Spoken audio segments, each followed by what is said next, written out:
Welcome to Putting It Together, the podcast that goes through the entire body of work of Stephen Sondheim, show by show and song by song. My name is Kyle Marshall, your self-described Sondheim expert. I'm hoping that everyone is having a lovely summer. Where I'm at, we have had nasty storm after nasty storm, just like the heavens opening up and a torrential downpour the last 3 or 4 days. Huge hailstones the last couple of days, so that hasn't been as lovely as one would hope. But wherever you are, my hope is that you're having a good season. We continue our exploration of the Dick Tracy music. There's not much else I have to say here up top, so let's just get right into the episode.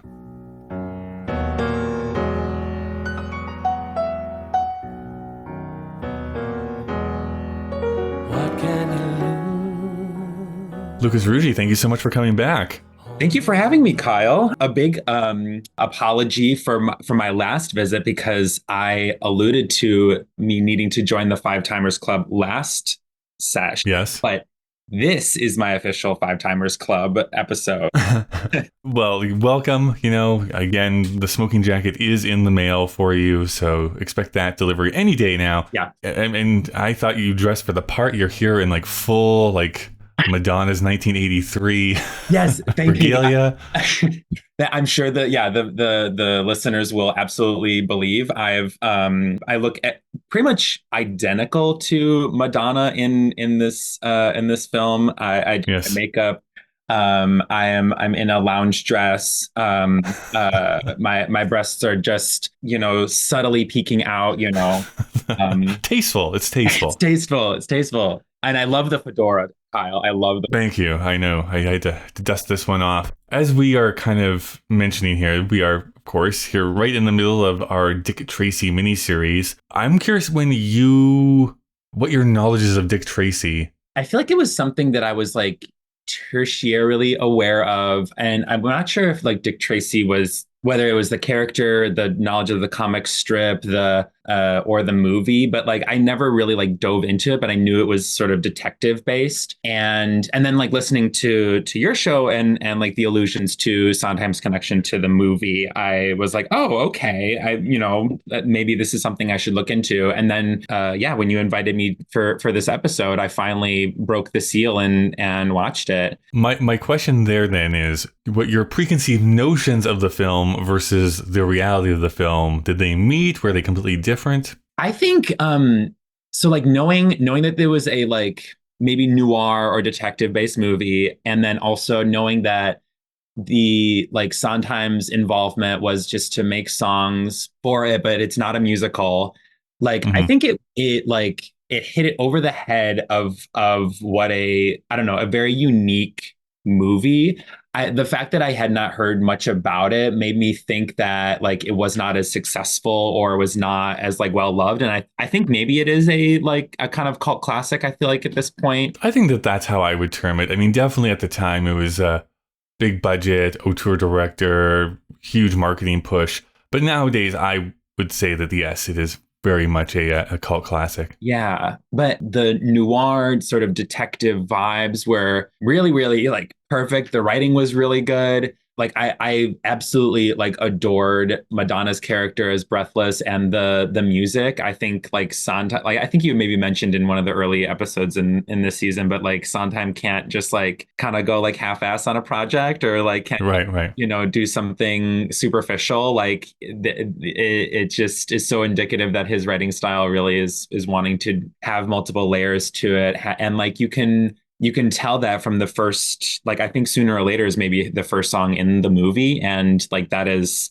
such a quintessential, I think I've heard that song before watching the movie, and knowing the context of that song and sort of setting the tone for what the music is doing in the movie is really, really, it's really something special. And it's so subtle. It's so, which I think is such a indicator of a really phenomenal poet, writer. Mm-hmm. That is, it's a show don't tell sort of situation. Yeah, it's also, I think after whatever it's been here now, 15-ish years of comic books being like the dominant force of culture, specifically when we're talking about movies, that this film coming out in 1990 based on a comic strip. Well, this is me playing my hand maybe a little bit. I feel like it's so more dynamic and more colorful and takes bigger chances, I think, in a lot of ways than what would become the biggest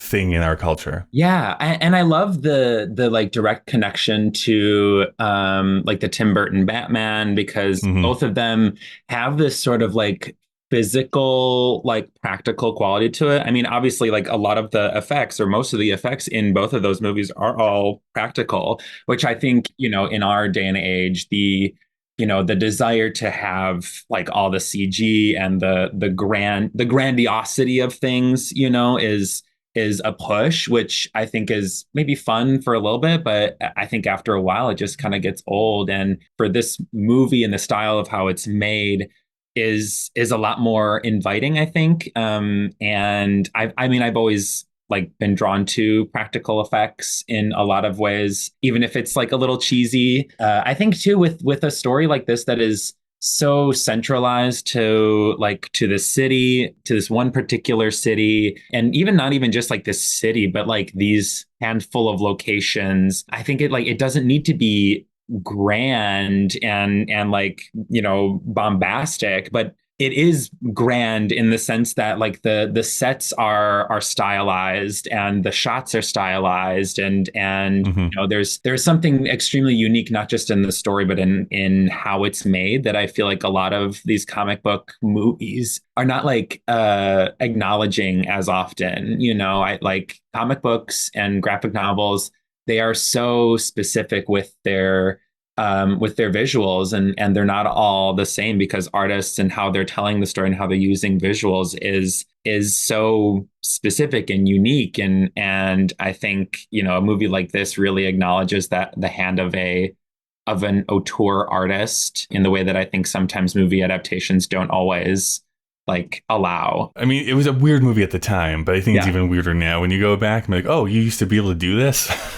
Yeah. Use a try for something. Now, you were mentioning already the character of Breathless, and I think it's probably a good time to actually maybe dig a little bit deeper with that character. Yeah. Our previous episode, we delved a little bit into Madonna at that time and what was going on. Yeah. But I think we could talk about her character. And we might as well wrap in Mandy Patinkin's involvement in this as well, because he plays a big part of the song we're going to discuss. Yeah, I'm so curious about how Mandy got involved. To me, like seeing him, seeing the old school sort of like credit before the movie starts, and seeing Mandy Patinkin in there, and I'm like, hey, you know, like kind of seeing all the folks that are going to be involved. And then I was like kind of looking out for him for like the majority of the movie, and then I think it probably was until the song that, and like hearing him sing, and I'm like, oh, there he is, that's Mandy, Mandy, you know, which is so.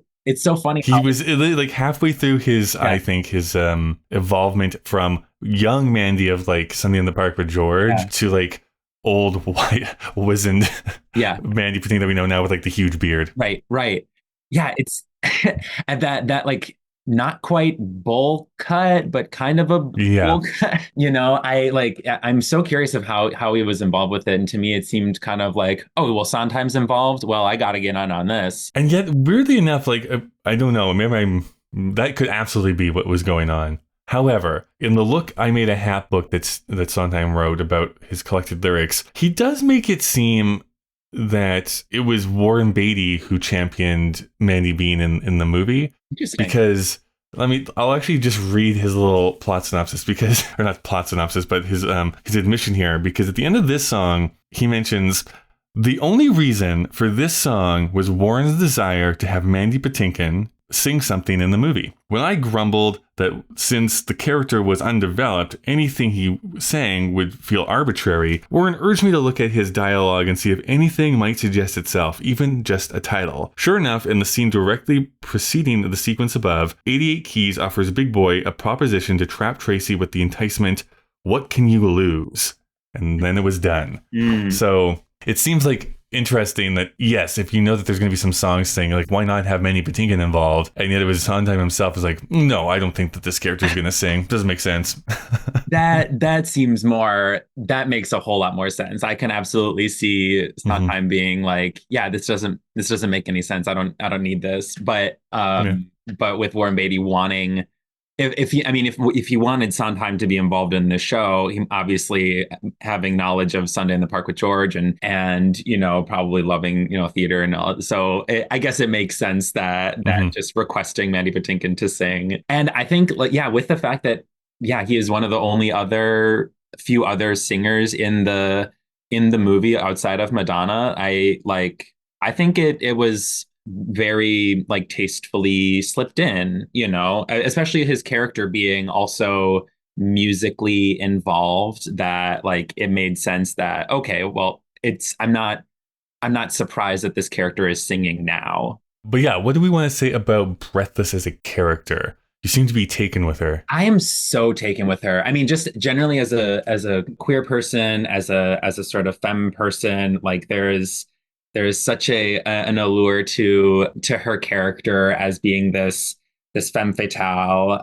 And I've been enamored with lounge singer, cabaret singer sort of characters for quite some time. So watching this movie is very timely to my own crafting of a cabaret lounge singer. And I'm truly not that versed in the noir detective genre, but I immediately identified her as that sort of femme fatale, where you don't really know what her how her allegiance is and where she stands, but knowing that she may want a better life or just a better life for herself, and morality is such a question, and the her desire is something that is maybe utilized, and her femininity is a tool and a weapon. And I think that she is probably the most nuanced character in this entire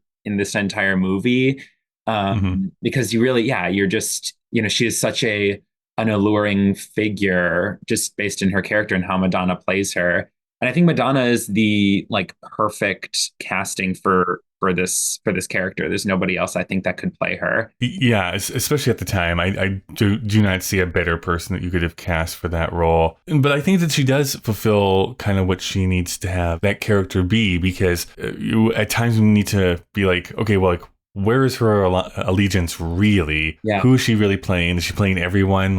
Who is the ultimate benefactor of all the things that she is manipulating behind the scenes? And simultaneously, even if she is manipulating a bunch of people, we still feel sorry for her. We still be like, oh man, what a terrible situation you found yourself in. Yeah.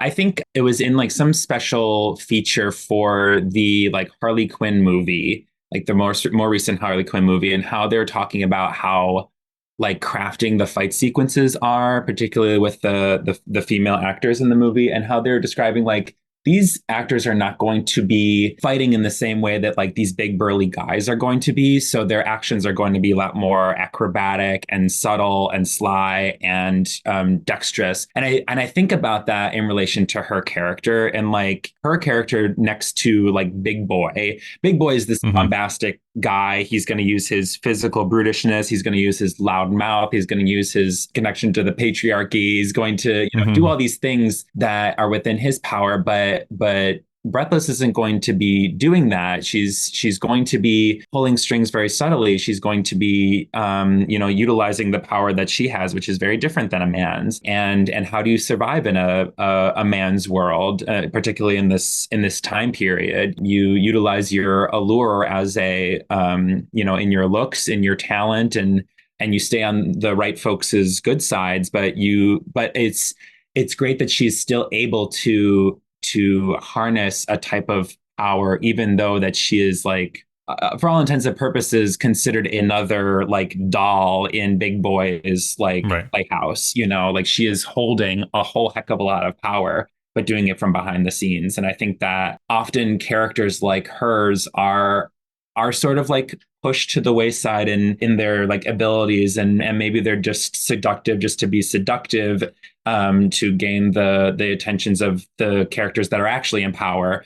But she's, you know, I think this movie holds up, and particularly her character holds up so well in the ways that she has so much power, but in a different way than we expect her to. As a comparison then to the Mandy Patinkin character, it is interesting as well that so many of the characters in this movie, as like fantastical as they are, do normally have descriptors that you can kind of like, oh, okay, this describes them as a character or a character trait. You have Breathless, the lounge singer, right? So, you know, out of breath. Yeah. We have Big Boy. We have Mumbles. We have... Mumbles is so... Shout out to Mumbles, because he is a hysterical character. The fact that everybody understands what he's saying, but... or at least Dick Tracy understands what he's saying.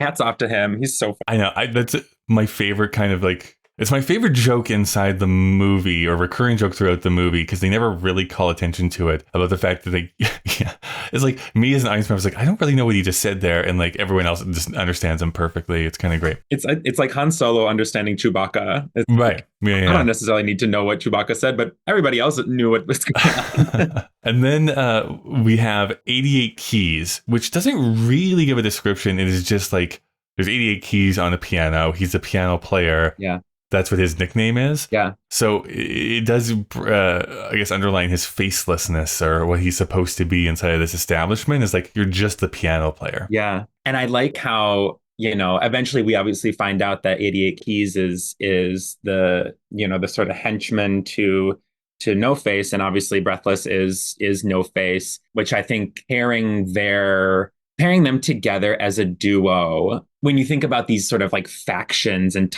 archetypes, like you were saying, and these characters that are like aligned in particular ways, like it's so interesting that these two musical based characters are aligned together in their roles and their archetypes. Yeah. I mean, we'll probably get into this as we talk about this song, but like, how do you think 88 Keys is in relation to Breathless? Does he love her, do you think? I will say that I guess I have two answers to this. That is how I, as a viewer, interpreted this when I rewatched it here just a few weeks ago. And I think that there was an admiration. I guess I didn't see this like longing for her necessarily, but everything I read about this, if you read like the detailed plot description, even how Sondheim phrases it, is like, this is a character who has this unrequited love for Breathless, and then she comes in halfway to begin the duet. Yeah. And I guess I'm a weirdo because I never really picked up on that necessarily in the way that Mandy Patinkin is performing this. Yeah. I think it wasn't until this song that I made the possible connection that like, oh, okay, there's maybe there is maybe like unrequited feelings here. I mean, obviously they're connected with the fact that like a piano player is only better with a lounge singer, and you know, a singer really draws in the crowd and as a supporting character to that singer in terms of like a band or a performance like that piano player needs to be there. But I think yeah, there is this sort of subtlety happening in that. I think I did think there was a unrequitedness where I feel like he almost acknowledged like, I'm not like Dick Tracy. I'm not like, you know, I'm not stereotypically hot. Look, I have this bowl cut, you know, how could anyone love me? But I'm still like playing for you because I still admire you. And I think like I can almost imagine they already had this conversation, you know. Right. I feel like they've maybe discussed things and you know, Breathless is like, no, sorry. Or even in just like acknowledging the fact that like Breathless's character is likely seeking out the admiration and the security and the power that comes from aligning herself with these powerful mobster folks. And 88 Keys is not one of those types of people and likely will never be. And so I think maybe 88 Keys is just like, that's not in the cards for who this type of person is. Right. I mean, in a way, this is the best example of being friend zoned that Sondheim probably ever wrote about. Yeah. Yeah.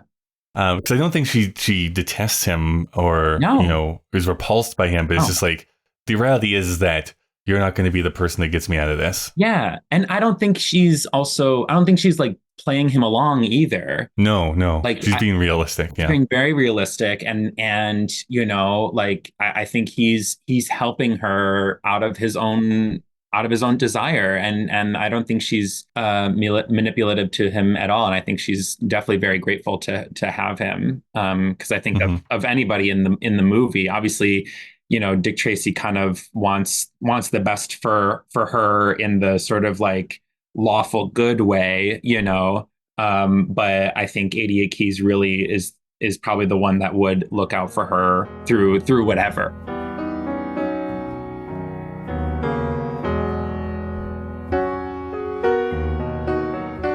Hey everyone, just Kyle breaking into the conversation to tell you about some of the people that help this show continue to go. If you'd like to help support the show for absolutely free, the best way to do that is to give a rating and review on whatever app you listen to podcasts in. It is very greatly appreciated. Putting It Together is an independent podcast, so if you'd like to help monetarily, which will only help to grow and make this show better, you can do so over at our Patreon page. Please do not donate if it impacts you negatively financially. I also need to give a huge thank you to the God That's Good tier from Patreon of Alex, Barry, Christopher, David, Jack, Louise, Mika, Robert, Stephen, and Whitty.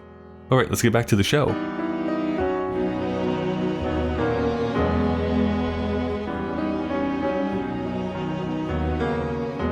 What song are we talking about here today?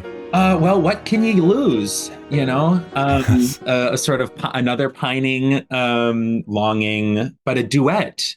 The one and only duet in this piece. I should call it too, like, this is the second song within the score that Sondheim is emulating this man named Harold Arlen, who was a composer, not a lyricist. So he's basically emulating his musical style and then putting his own lyrics to that music. The other one being Sooner or Later. So these two are, for him at least, a bit of companion pieces. That is interesting. I feel like Sooner or Later is yeah, I don't know. I don't know how to think. They don't sound very similar to me. I'll just put it that way. Yeah, they don't. But it's interesting that they're companion pieces. I mean, they're totally very different parts of the movie and the arc of what's happening. Well, if you can recall, what is happening in the movie when this song starts? Well, from what I remember, it's I think things sort of broke bad with Dick and Tess, where I think Tess has sort of decided, like, okay, this is not this relationship is not going where I'm hoping it is, so I'm going to be leaving you. And Dick is like, I can't throw this case away. I got to dedicate my all to it. And so there's a whole montage, I think, of Dick doing a lot of nose to the grindstone work, while there's also some subtle brewings of No Face and seeing 88 Keys starting to pull some strings, while Big Boy is getting a little bit too crazy. That's the wild thing about this movie, I think, is that it is simultaneously commenting on the Dick Tracy and Tess Trueheart relationship inside of this movie, and also commenting on the 88 Keys Breathless situation. So no matter how you look at it, it could be like just a one-to-one to the Dick Tracy thing that we're noticing or seeing, or this other added element of the two musicians. Yeah, I think that's what I love so much about Sooner or Later and this song, is that there is the very clear and obvious in front of us sort of reading to it, where, Sooner or Later, Breathless is just thinking about wanting a man and likely wanting Dick Tracy, perhaps. But there's also the journey of Dick Tracy trying to get his man, get his criminal right. he's after. And then, with this song, the multiple layers, it sets the tone of this one-off character of 88 Keys so subtly that it also tonally fits with what Dick is going through. Yeah, but it's also like sonically a very sort of strange song, which I think I mentioned in the pre-show, that like the rhythm of it is very strange and off, and in the same way that I think we're in a big slump in the movie. We're in the high conflict area where Dick is down and out, and in all intents and purposes, Breathless is also down and out. And how do we get out of this? How do we go forward? Well, this is how the song starts. 88 Keys begins. What can you lose? Only the blues. Why keep concealing everything you're feeling? Say it to her. What can you lose? What can you lose? Only the blues. Why keep concealing everything you're feeling? Say it to her. What can you lose? Yeah, I mean the whole movie, I feel like we've been teased at whether or not Dick is actually interested in forming a legitimate connection with Tess in the way that she wants. I think this continues that tease where it's like, I think we want him to settle, to propose. I think even he wants to, but just the job does not allow it. And I think the start of the song, "What Can You Lose?" I think acknowledges that the fact that it is scary to, I guess, like hop out of the neutral gray areas of will they, won't they, or Mm-hmm. do you love me, do you not? I think diving into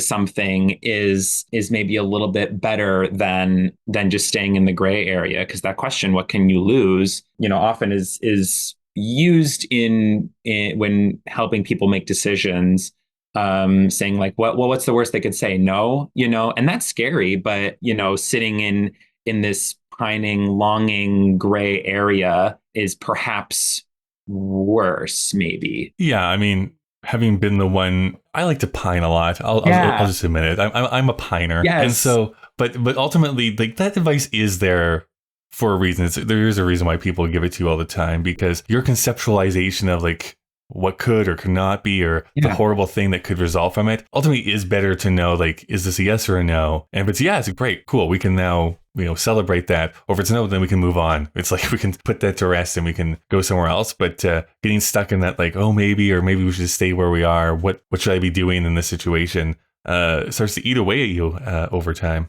Exactly. Yeah. And with the fact that this is obviously, I think, more directly, looking at Dick and Tessa's relationship, this song really, like I said earlier, fleshes out who 88 Keys is, or rather could be, as someone that probably went through this sort of feeling of like of maybe concealing how he feels about Breathless, and maybe there is a sad longing to it, but if you reveal your thoughts, then you can kind of go from there, and obviously it feels like he is still dedicated to her regardless of her Mm-hmm. her feelings. But yeah, I think this so subtly fleshes him out. You did mention like the oddness, I guess, of the music in this, because yes, I think that there's something unique about this. I was telling you before we started recording, it also reminds me of a song that I just cannot for the life of me remember what it is. And so Yeah. that's been bugging me all week of like, what is the song that this is reminding me of? So what I'm mostly curious about is like, I have no idea in what order he was writing songs, but around this time he would have been working on Assassins. And so I'm just Totally. like, is there anything that's like bleeding over into this? Maybe, I don't know. Mhm. There's something to that where if he's working on these ultimately simultaneously, maybe there's something that he's poaching from his work with this pastiche inside of Assassins. That's interesting. There were like a couple moments in listening to the whole thing that like I picked on just like a little something. I was like, oh, whoa, wait, was that a little something from another show? But I couldn't really pinpoint it. But I think the way that he does, I think this is very Sondheim in the way that, there's not A B rhyming. Right.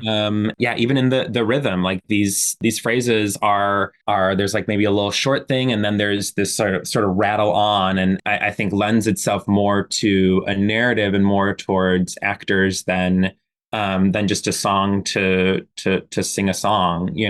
And I think you almost like forget that with the majority of the songs in this show, because most of Madonna's songs, or most of Breathless's songs, are performed in front of before an audience, and Right. and she's acknowledging the fact that she's selling herself, and she's selling a performance, and there's something comforting and alluring to two rhyme scales that are AB and to a well-rounded rhyme and a rhythm that you can follow, a tune you can hum.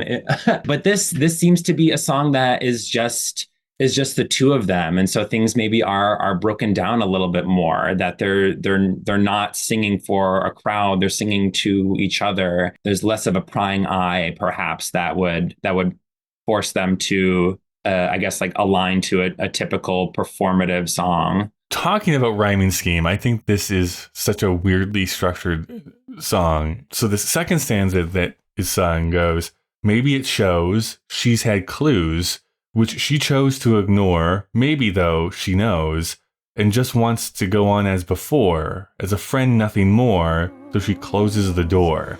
Maybe it shows she's had clues which she chose to ignore.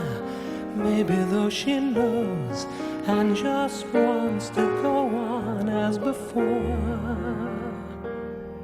as a friend, nothing more.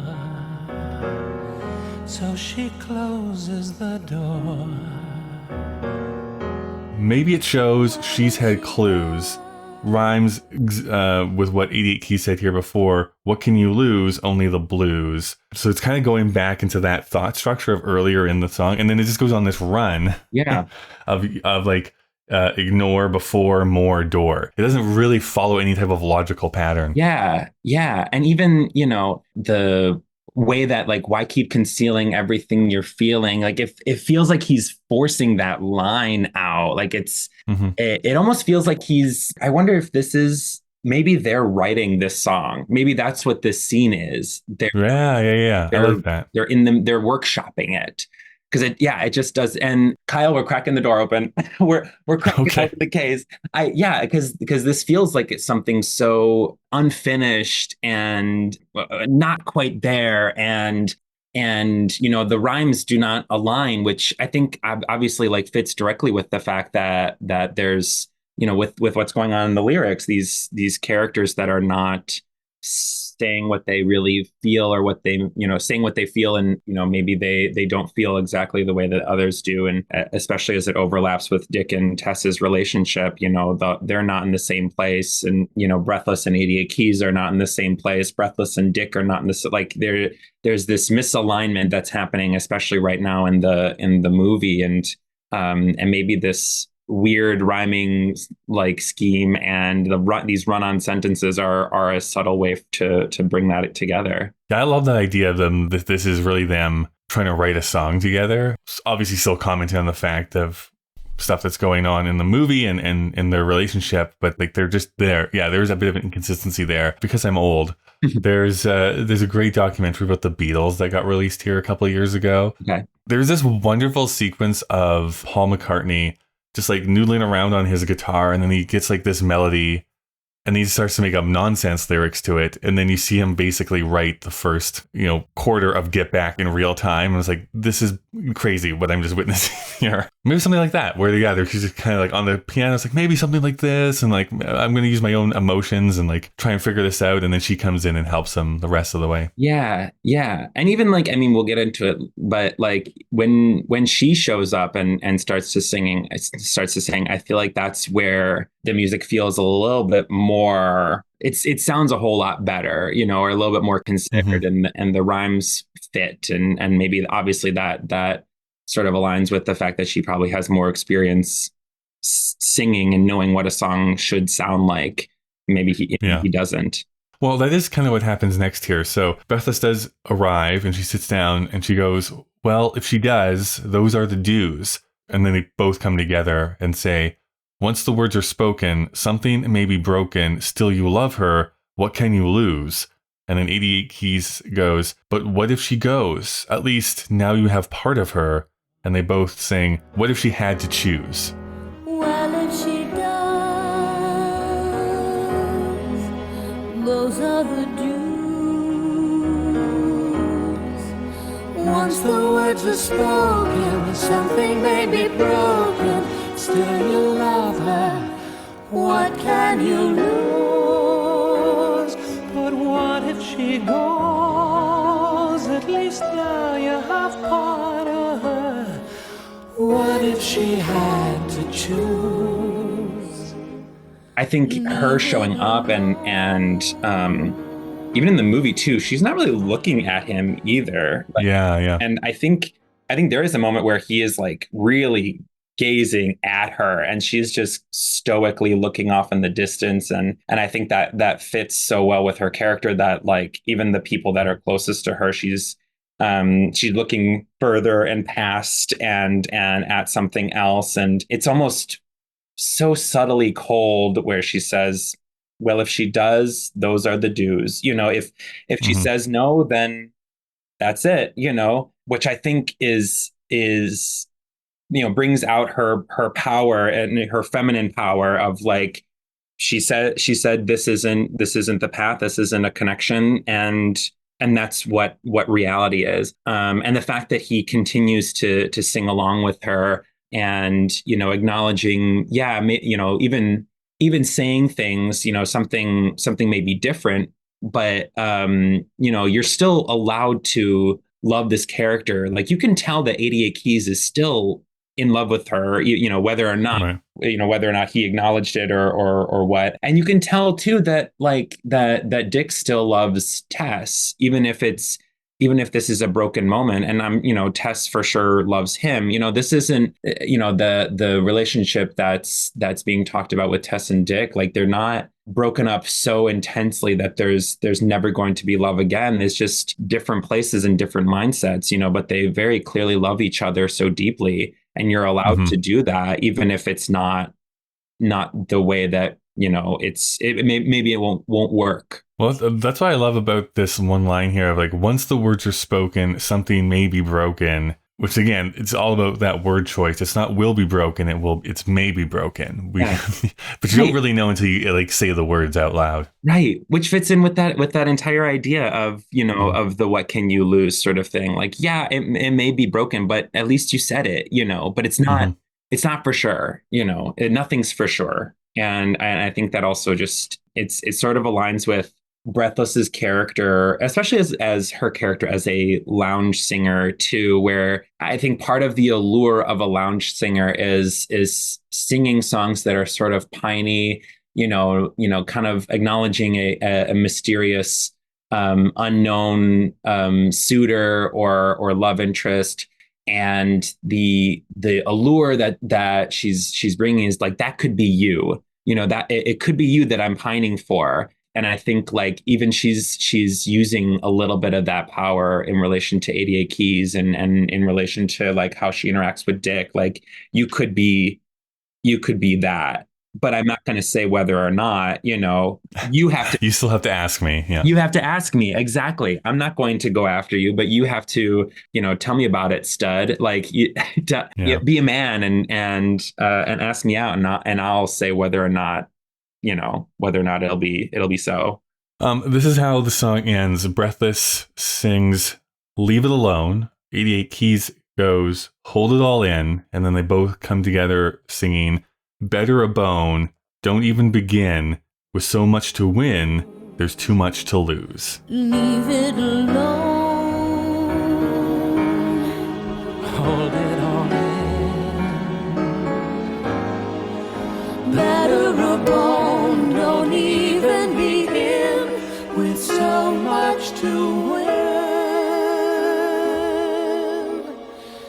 there's too much to lose.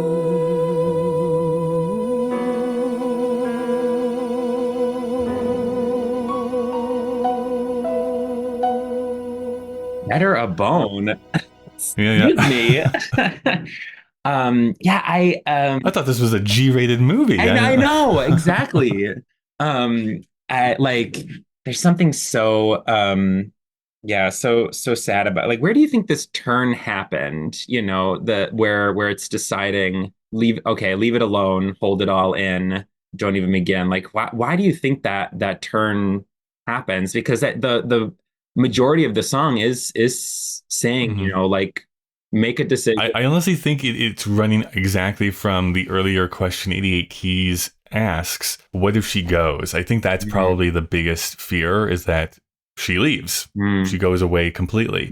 And so I guess let's leave it alone. At least she'll be here. I'll get to have a part of her, but not the whole of her. Yeah. And obviously that perfectly overlaps with how Dick has been treating Tess, just kind of in this limbo, and knowing that she'll stay, or at least at the time, she was staying. But like, I think there was so much of Dick's character, and obviously I guess like the Warren Beatty of it all, of I think he was too much in love with the possibility and the freedom of not being tied down, and afraid to say that, like, I want some part of this life, I want some part of this this existence, is with the possibility that he would lose Tess. I think what you're really trying to say is that Tess is too good for Dick, I think, is really what you're trying to say. Oh yeah,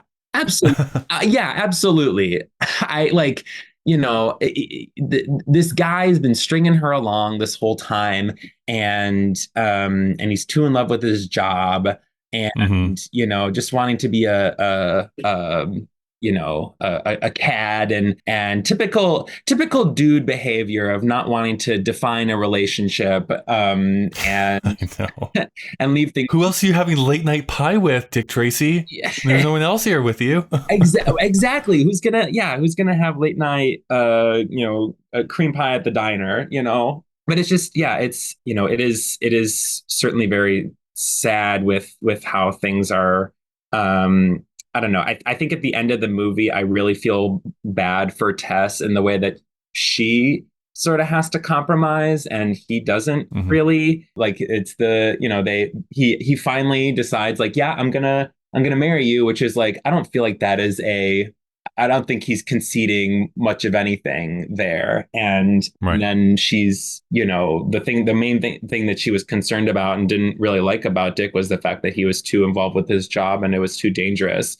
But then, the police scanner or something says, we got a crime in progress. And she's like, well, there goes my guy. Like, girl, if you want somebody that is not going to be like putting his ass in danger, you can find it. You can find somebody. Yeah. I'm sure somebody else that is, morally, lawfully good as Dick Tracy. But of course, in a city like this, where can you find someone like that? Where can you find it? With people like Prune Face and Big Boy, like there's very limited options. Exactly. Which is why I'm saying Breathless and Tess should pair up. And Thelma and Louise style, and just take over the whole city and leave these boys in the dust. Anything else you want to say about this song in particular?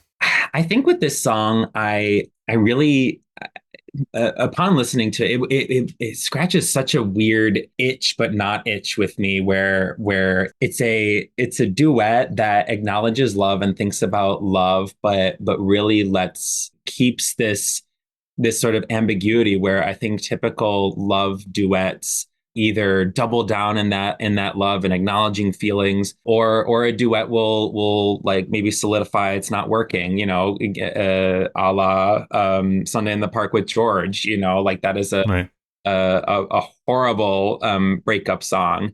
But this duet, I think, is not something that I've really ever heard before, where it acknowledges this weird gray area of a relationship, friendship, relationship, marriage, like, and the fact that the rhythm and the rhymes are all also wonky and misaligned. I think it only solidifies that. And I think, after really talking about it today and sort of diving into it and listening to it more often with the Stockholm syndrome of it all, like, I didn't really like it at first, but focusing in on it, I really do like it more, with the fact that it narratively does a whole lot more work than what I think it maybe would seem. Yeah. It's interesting too, when you search this song on YouTube, there is actually a bunch of performances that show up outside of the movie. So like Gavin Creel did it for his own like cabaret show.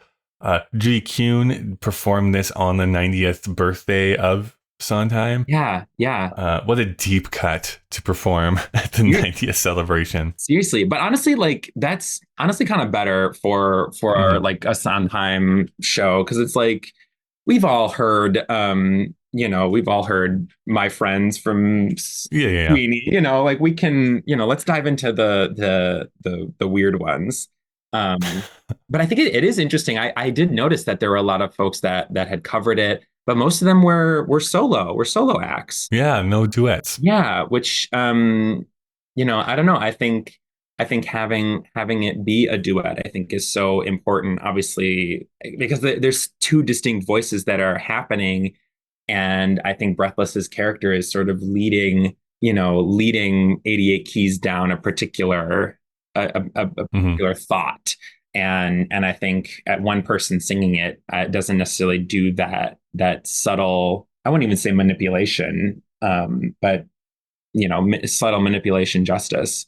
Well, final question here that I've been asking everyone here in this miniseries. Because Dick Tracy is adapted from a comic strip, I'm wondering what your favorite comic strip is of all time. And if you were not a reader of comic strips, we can expand that to be like comic book or graphic novel, whatever. But I am asking, what is your favorite comic strip? Yeah, I was not a huge comic strip or book person, though a few years ago I did gift one of my friends the complete Dykes to Watch Out For collection, and I of course spent a lot of time flipping through it before gifting it, and I love I feel like that was such a radical and great way to imbue, at least at the time, imbue folks with queer culture that is every day. That is, it was the L word for the comic fans, and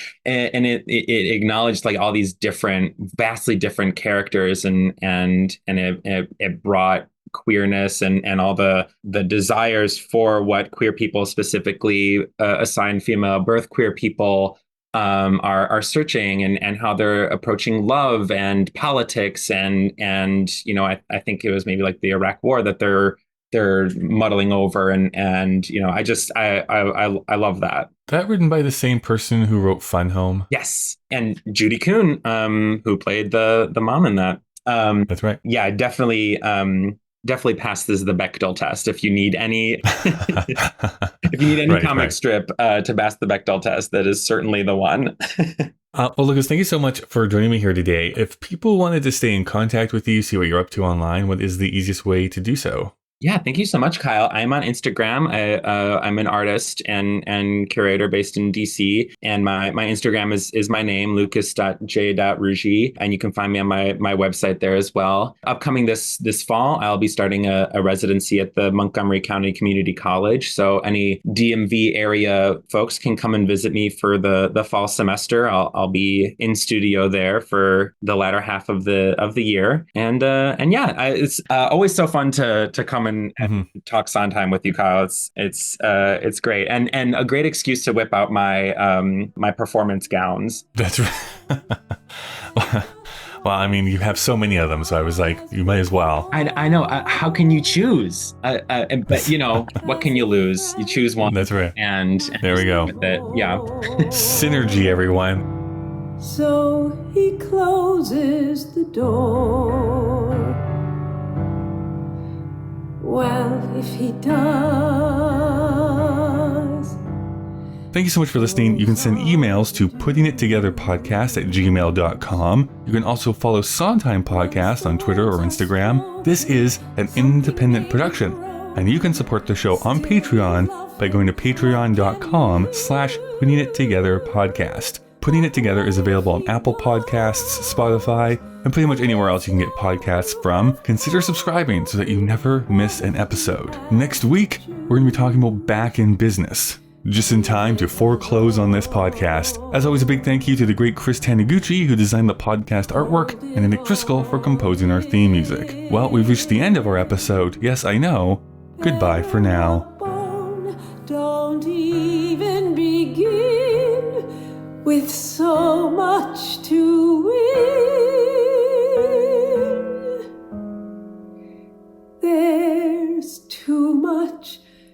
to